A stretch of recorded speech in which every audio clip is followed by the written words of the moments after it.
All right, so today I'm going to be talking about The Lord of the Rings. Um, yeah, so obviously this is one of the most well-loved fantasy series. Maybe that's a bold claim, but it's definitely, I think, indisputable that it is the most influential fantasy series of all time. So it has been talked about a lot. There's not much I can say that hasn't been said, but this is just my thoughts. You're here to hear my thoughts, not necessarily to hear new thoughts.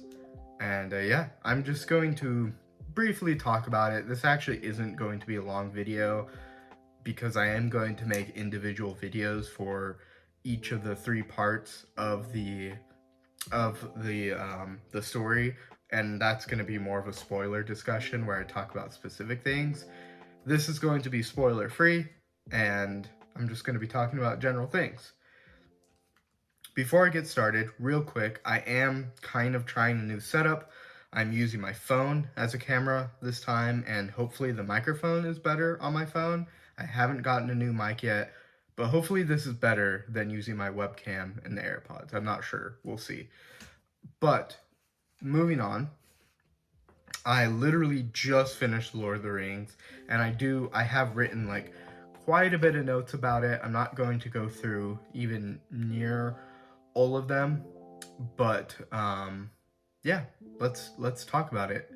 So, first of all, this world obviously feels way bigger than The Hobbit. This is a continuation of the story told in The Hobbit. Kind of, not really. It's a continuation of that world, but it is very much expanded upon. Um, Obviously, being tied in with Tolkien's other world building works like the Silmarillion more closely. So yeah, that's already amazing. The world building is astounding. There are parts where it's very in depth, there's parts where it's just hinted at, and it's done masterfully. I don't know what else I can say other than that. I just think it's great how things are delved into that need to be delved into, and other things are just mentioned where it's like you don't really need to know what that is, but when you go back and like read the Silmarillion and then reread it, you're like, oh, that's what that is, and it's really cool. But yeah, and I think it's great in that sense. Also, the writing is just it's fantastic. I mean, I know some people say it's hard to get through, and I understand that, and that it can be overly flowery, but I I understand why it could be hard to get through, but I don't really think it's that like as you would say beautiful prose. I think it is beautiful prose, but um it's not being like overly complex. I really enjoy the writing most of the time. I actually really enjoy the description of the scenery. I think that is really key to understanding the story because a lot of times the scenery reflects the mood of the characters, and as it should. I mean, if you were in luscious greenery that's pleasant, you would feel pleasant. If you were in desolate wastelands, you probably wouldn't feel that great. So I think that aspect of it is it's fantastic, and it's a huge part of the reason why I like these books. So yeah, and then of course the plot is it's fantastic as well. It I rarely feel like the story is slow, even in the beginning, even when we're in the Shire. I don't think that's a spoiler to talk about it. Um, it is very interesting to me, even when we're not talking about the big and grand stuff. It still is interesting. It's still moving. So yeah, I think that aspect is great. And I also really enjoy the characters in this books. I think some, in my opinion, are stronger than others, and I would say I probably have unpopular opinions about which characters are better than others, that I just like more. Not really that they're better, but that I personally like more. But when the characters are really good, they're really good. Um, yeah, I really enjoy most of the characters, and even the ones that I don't enjoy that much, I really respect what they're doing and the role that they're playing in the story. Also, I guess the big question that's always talked about is does it hold up? Does Lord of the Rings hold up?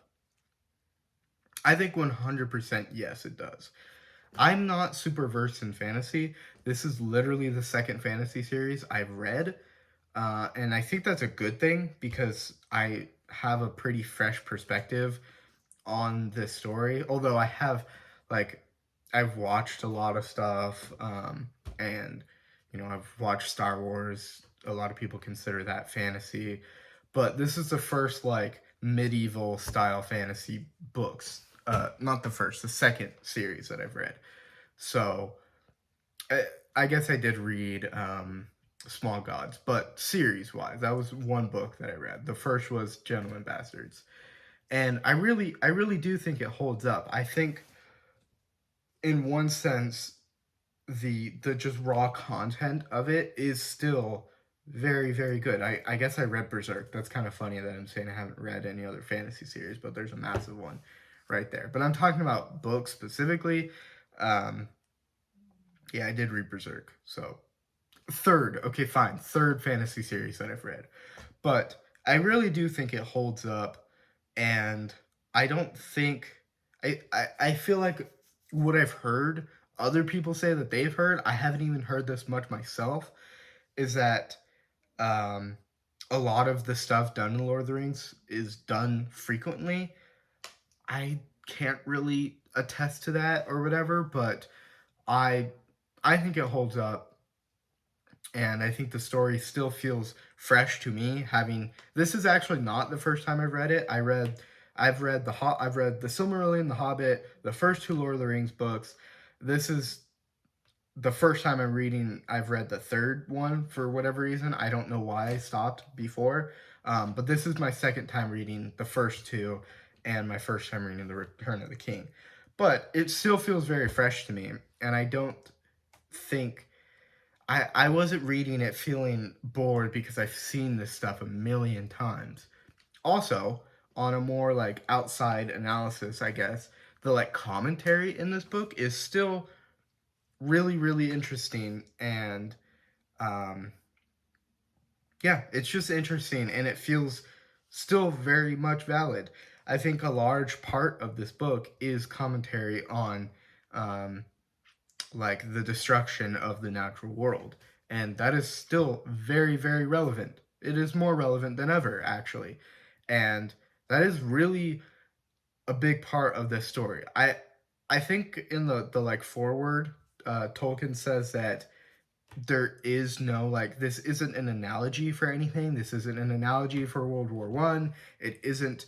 Um, it's just a story, but it is a story with lots of themes in it. Of course, there's goodness versus darkness, good versus evil, but there is also that narrative of the destruction of the natural world and the kind of obsession with technology and industrialization and stuff like that. And I think that's great. My favorite part is the hopefulness in this story. I think The Lord of the Rings doesn't get enough credit from what I've heard for how dark it gets.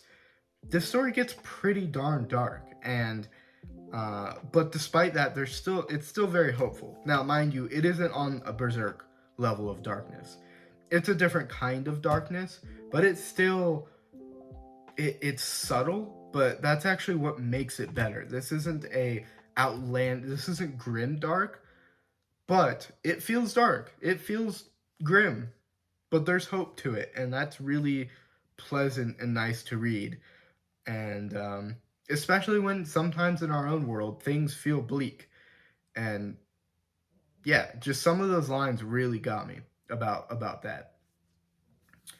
What else was I going to say about that? Um,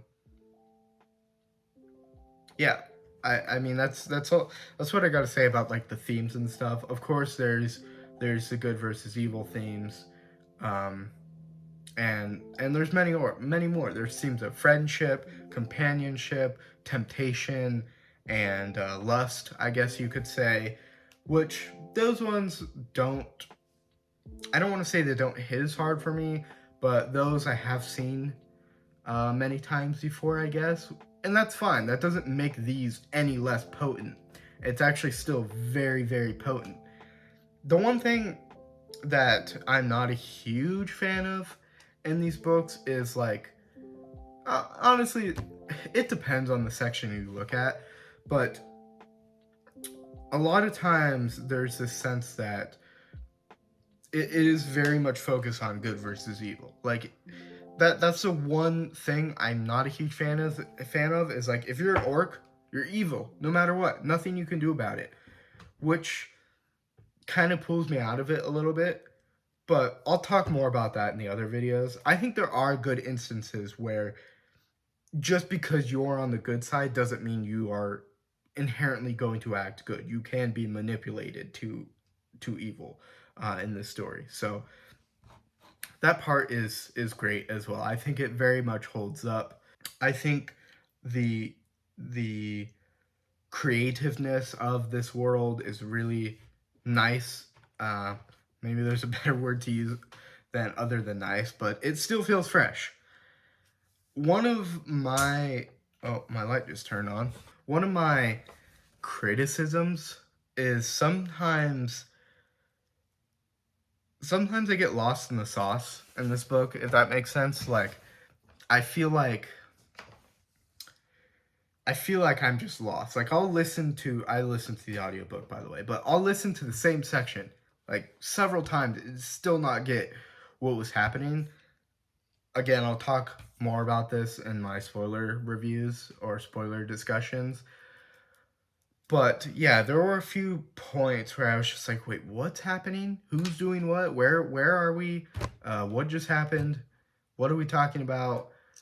And yeah, that can be kind of tough sometimes. Luckily for me, there were only a few sections where I really had trouble. The rest of it's actually not that much of an issue. I think a lot of times, for whatever reason, when I'm reading, I really like to know the geography. And I think because this world is so fleshed out and there is a very, very like concrete geography, that was actually harder for me to do for some reason because I couldn't make it up in my head. There was a strict enforced geography where I was just like, this is north of what? What is that? Everything's got like three names. Um, so yeah, that could get kind of tough sometimes. My other thing that I'll say is like, if you really have a hard time reading these stories, I really recommend listening to the audiobook. And if you're really having a hard time, listen to the audiobook and read it at the same time. Because sometimes when you're listening to the audiobook, you can kind of you'll hear something and then all that'll make you think about something else, and then you'll just kind of, next thing you know, you haven't been paying attention for the last 30 minutes or whatever. And maybe that's an over exaggeration, but it happens. But if you read the book while you're listening, it'll help you get through some of those tougher passages by listening, and then reading will also help keep you focused. So I think that's a great strategy. I definitely did that quite a bit, and I think it helped a lot with my comprehension and enjoyment. Yeah, I actually did that quite a bit. I did listen to the audiobook only a lot, but I did do a lot of stretches where I um, listened while reading, which really helped. And yeah, and also Andy Serkis as a narrator, in my opinion, is amazing.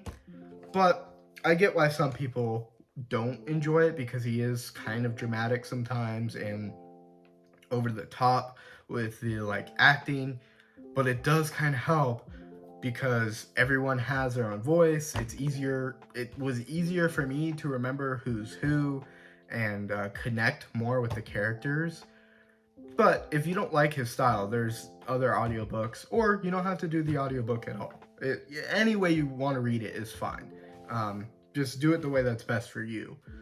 And yeah, that's really all I gotta say. There's tons more I could say, but this is just my initial thoughts on it. So that's about it. Thanks for watching, and yeah, subscribe and like and comment. Let me know what your thoughts on on the Lord of the Rings are if you've read it, and I will be back with the more in-depth discussions.